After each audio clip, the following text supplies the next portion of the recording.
Assalamualaikum warahmatullahi wabarakatuh. Salam budaya Rahayu.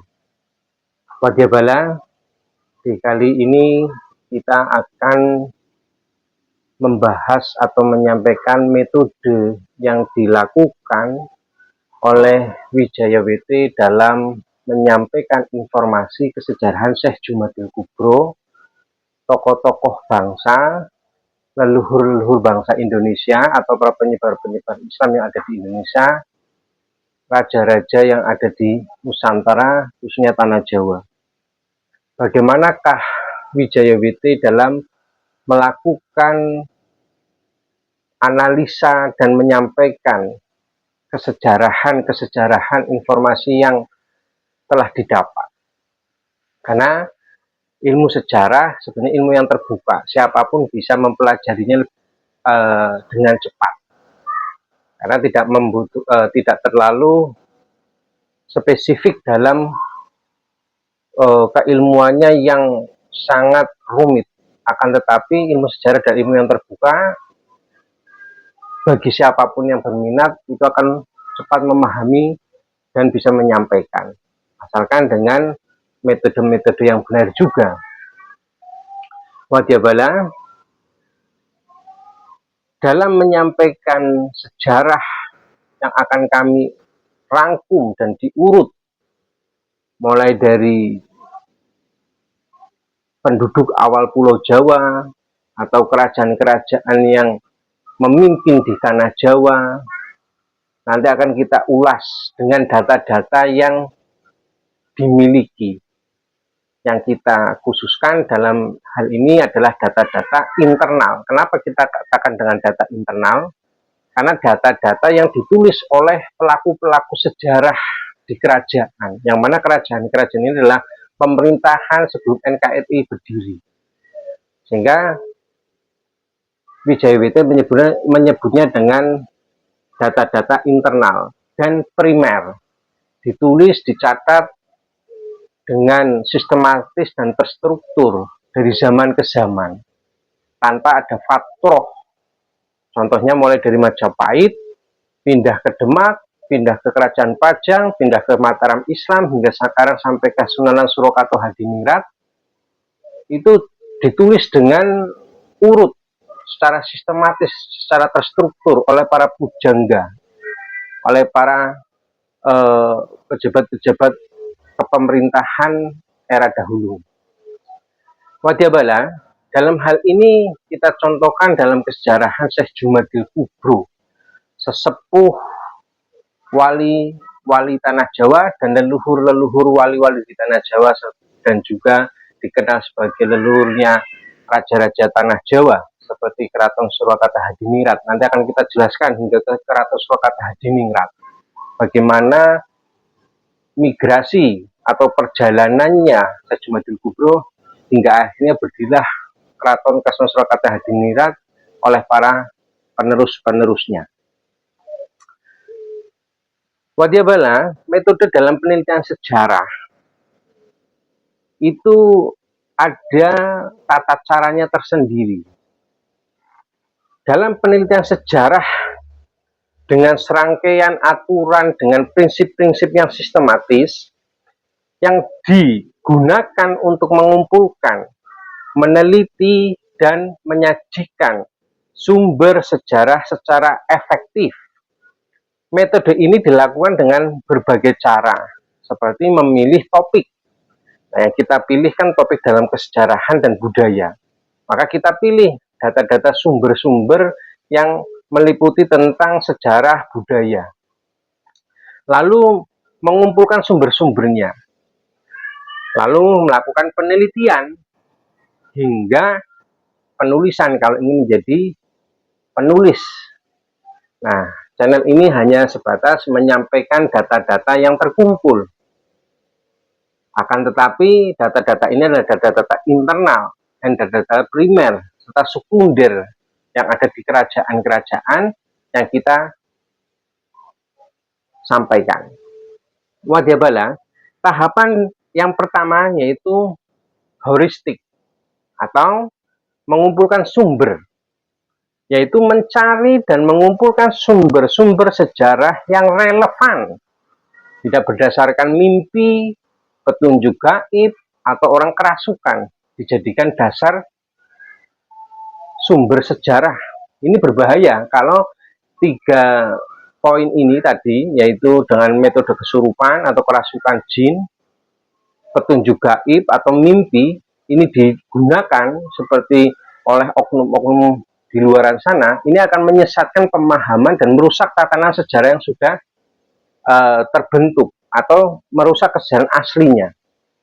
Bagaimana pertanggungjawaban orang kesurupan bisa dijadikan dasar sebuah sejarah, atau orang bermimpi atau petunjuk gaib, walaupun orang itu terkenal dengan kewaliannya atau kekeramatannya atau mempunyai indera keenam, ini tidak bisa digunakan dasar untuk sebuah sumber sejarah yang ilmiah. Ini sangat merusak tatanan kesejarahan aslinya, sehingga metode itu harus ditinggalkan atau dihindari. Dalam mengumpulkan data-data sumber-sumber sejarah yang relevan ini, baik sumber primer kita kumpulkan, sumber-sumber asli seperti dokumen, prasasti, artefak, arsip-arsip, manuskrip-manuskrip yang berupa lontar, serat-serat yang ada di mana-mana, khususnya kalau kita mau membahas Sejumadil Kubro, ya di internal Sejumadil Kubro, yang mana Sejumadil Kubro ini adalah sosok tokoh yang ada di Kerajaan Majapahit, maka kita cari sumber-sumber itu di Kerajaan Majapahit. Kerajaan Majapahit sudah tidak ada, kita cari penerus-penerusnya. Oh, ternyata Majapahit itu penerusnya sekarang masih ada, yaitu seperti Keraton Kasunanan Surakarta Hadiningrat. Karena Keraton Surakarta Hadiningrat ini adalah Mataram Islam. Mataram Islam penerus dari Kesultanan Pajang. Kesultanan Pajang penerus dari Kesultanan Demak. Kesultanan Demak penerus dari Kerajaan Majapahit. Hanya berpindah tempat, akan tetapi hierarki kepemerintahan dalam kerajaan itu yang meneruskan adalah anak cucunya. Karena masih sistem dengan sistem feodalisme. Wadyabala, lalu kita mencari sumber-sumber sekunder, yang mana sumber-sumber sekunder ini juga diambil, dinukil dari sumber-sumber primer. Nah, nanti bisa kita lacak, benarkah sekunder ini, data-data sekunder ini menukil dari data-data primer. Itu bisa dilacak dengan keilmuan-keilmuan yang sekarang sudah semakin canggih. Ada ilmu filologi, ilmu arkeologi, apalagi sekarang ada ilmu DNA untuk secara sains itu bisa mendeteksi anak cucu keturunan.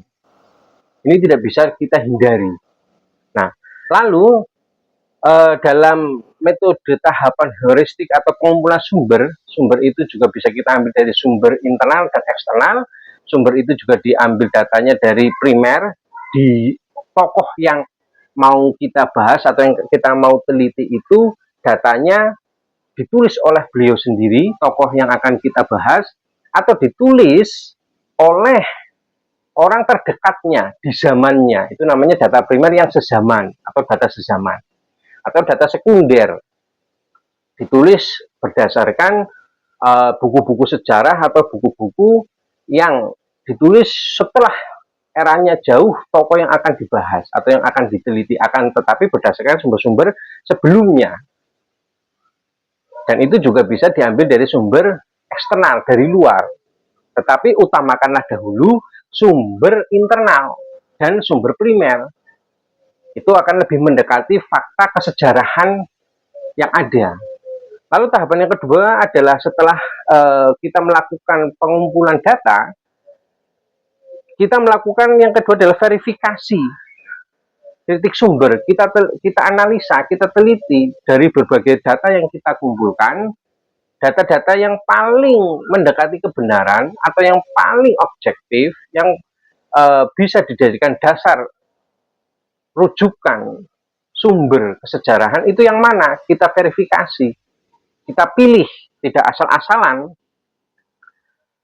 Lalu kita nilai keasliannya, keabsahannya, dan kelebihan-kelebihan atau keutamaan sumber yang telah kita kumpulkan. Hal ini meliputi kritik eksternal, ya, kritik eksternal. Jadi ada sumber di luar tokoh yang mau dibahas atau yang mau diteliti. di luar. Dari data eksternal itu kita bisa menilai asal-usul sumbernya, penulisannya, dan waktu penulisannya atau pembuatannya. Lalu yang kita utamakan adalah kritik internal, sumber-sumber data yang ditulis di kalau kita berbicara Sejumadu Gubro adalah orang kerajaan, yaitu Majapahit, dan mempunyai penerus-penerus hingga sampai sekarang tahun 2025 pun masih ada penerusnya dan kerajaannya masih ada. Nah, data-data kerajaan inilah yang dinamakan data-data internal. Lalu kita cari informasinya, kita pilih, kita nilai isi sumber itu, keakuratannya dan konsistensinya data-data internal itu. Supaya apa? Ya supaya informasinya tidak melebar kemana-mana dan tidak merusak atau jauh dari kesejarahan yang sebenarnya. Paling tidak itu akan mendekati sebuah fakta kesejarahan yang akan diteliti dan diulas. Langkah yang ketiga adalah interpretasi, yaitu menganalisis dan menafsirkan sumber-sumber sejarah yang telah diverifikasi untuk memahami makna dan hubungan antara fakta-fakta sejarah. Nah, jadi kalau ingin disampaikan setelah diteliti, itu diinterpretasi, menganalisis, dan menafsirkan sumber-sumber yang terkumpul tadi. Kalau ingin disampaikan atau ingin ditulis ulang, ingin menjadi penulis, langkah yang ketiga ini lakukan supaya mendekati sebuah kebenaran. Langkah yang keempat adalah historiografi, penulisan sejarah, yaitu menyajikan hasil penelitian dalam bentuk tulisan dengan kaidah-kaidah penulisan sejarah dan memperhatikan kaidah-kaidah etika ilmiah. Yang tidak ilmiah jangan dipakai, yaitu seperti mimpi, petunjuk gaib, atau orang kesurupan, walaupun itu adalah orang yang terkenal kewaliannya atau mempunyai indera keenam, itu dihindari karena tidak bisa dijadikan dasar ilmiah, bahkan malah terkadang itu akan merusak sejarah yang aslinya, karena sejarah yang benar itu sudah tertulis dari zaman ke zaman di kerajaan. 4 langkah tersebut, dari mulai heuristik atau pengumpulan sumber data, yang kedua verifikasi, kritik sumber, yang ketiga adalah interpretasi, menganalisis dan menafsirkan, keempat adalah historiografi, penulisan sejarah. Setelah itu dilakukan, maka prinsip-prinsipnya harus diperhatikan juga, yaitu dalam sebuah kesejarahan, prinsip-prinsip penting dalam penelitian sejarah ada 4, yaitu objektivitas, menjaga sikap netral, tidak memihak dalam menganalisis sumber sejarah, tidak ada keberpihakan, pilih kasih, atau harus jujur. Yang kedua, dalam prinsip-prinsip yang harus dilakukan, yaitu kritis, selalu mengevaluasi dan mempertanyakan kebenaran sumber sejarah. Prinsip yang ketiga adalah keakuratan, memastikan keakuratan informasi yang disajikan dalam penelitian. Yang keempat, yang terakhir, konsistensi, memastikan kejelasan dan keteraturan informasi yang disajikan. 4 prinsip dasar ini harus diterapkan supaya objektivitasnya terjaga, tidak berdusta, tidak berbohong, tidak ada kepentingan. Insya Allah, dengan memperhatikan dan menerapkan prinsip-prinsip dasar ini, sejarah dapat disampaikan dengan hasil yang memahamkan dan mendekati kebenaran sebuah kejadian masa lalu dalam penyampaiannya atau menyajikan sejarah dari hasil penelitiannya. Tapi bagaimana kalau lewat mimpi, lewat petunjuk gaib, atau lewat orang-orang kesurupan, bahkan praktisi-praktisi, dukun, kiai, santri, sejarawan, atau kadang ya ada para habaib, itu melakukan seperti itu lewat kesurupan mimpi. Ya jangan ikuti, itu jelas merusak sejarah. ada kepentingan di dalam hal itu, tidak objektif, tidak ilmiah. Nah, dalam Wijaya WT menyampaikan kesejarahan ini, khususnya tentang episode-episode yang sedang kita ulas, yaitu tentang sejarah Syekh Jumadil Kubro, dari mana asal usulnya, di mana menetapnya di Pulau Jawa, bagaimana kiprahnya, di mana anak turunnya, lalu apa yang dilakukan oleh Syekh Jumadil Kubro di tanah Jawa dan di Kerajaan Majapahit, bagaimana keilmuannya, itu berdasarkan data-data sumber internal. Kenapa dikatakan internal? Karena data-data kerajaan, yang mana Syekh Jumadil Kubro meninggalkan kerajaan hingga sekarang, yaitu Kasunanan Surakarta Hadiningrat, diruntut sebagai penerus Majapahit. Majapahit di era Syekh Jumadil Kubro itu sendiri, karena Syekh Jumadil Kubro orang kerajaan Majapahit, karena beliau ikut membangun kerajaan Majapahit. Bahkan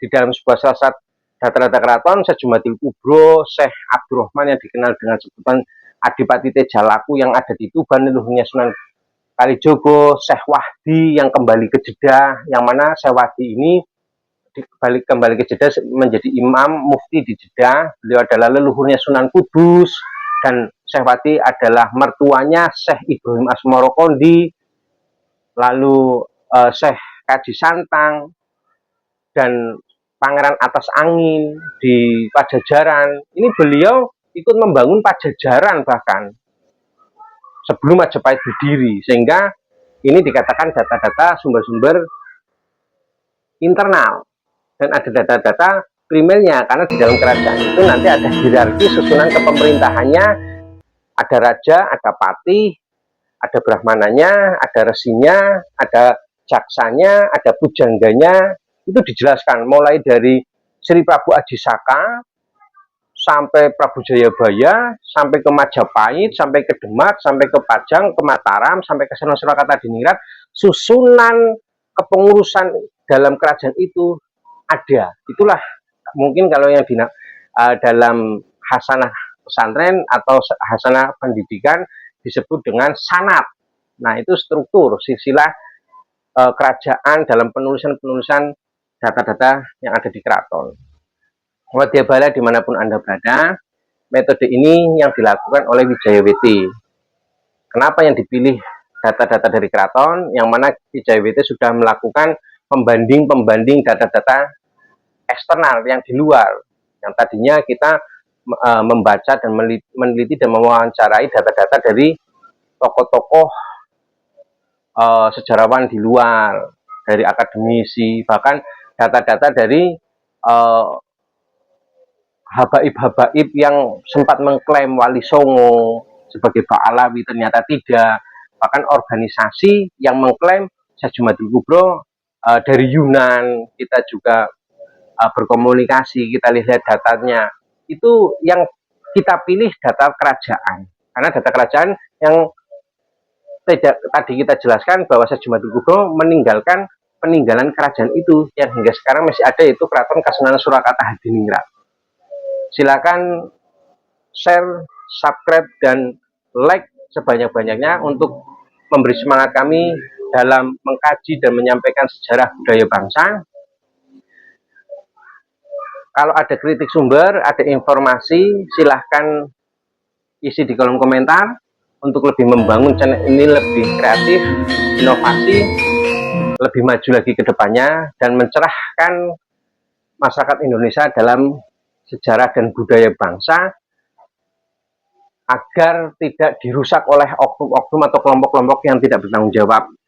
Karena sekarang semakin marak orang-orang mengklaim dan bahkan merusak, mengacak-acak sejarah-sejarah Indonesia, tokoh-tokoh Indonesia. Makam-makam juga dirusak, dipalsukan, sejarah dibelak-belokkan. Kalau bukan kita sendiri sebagai warga bangsa Indonesia sendiri yang menjaga dan melestarikan dan menularkan, apakah orang Cina, orang Yaman, orang Amerika yang mau melakukan itu? Tidak mungkin. Handar Beni, cinta tanah air itu adalah nasionalisme kita sendiri sebagai putra bangsa Indonesia. Kurang lebihnya mohon maaf apabila ada kata-kata yang menyinggung dan tidak berkenan, dan informasi yang mungkin berbeda, silakan sampaikan di kolom komentar. Assalamualaikum warahmatullahi wabarakatuh. Rahayu.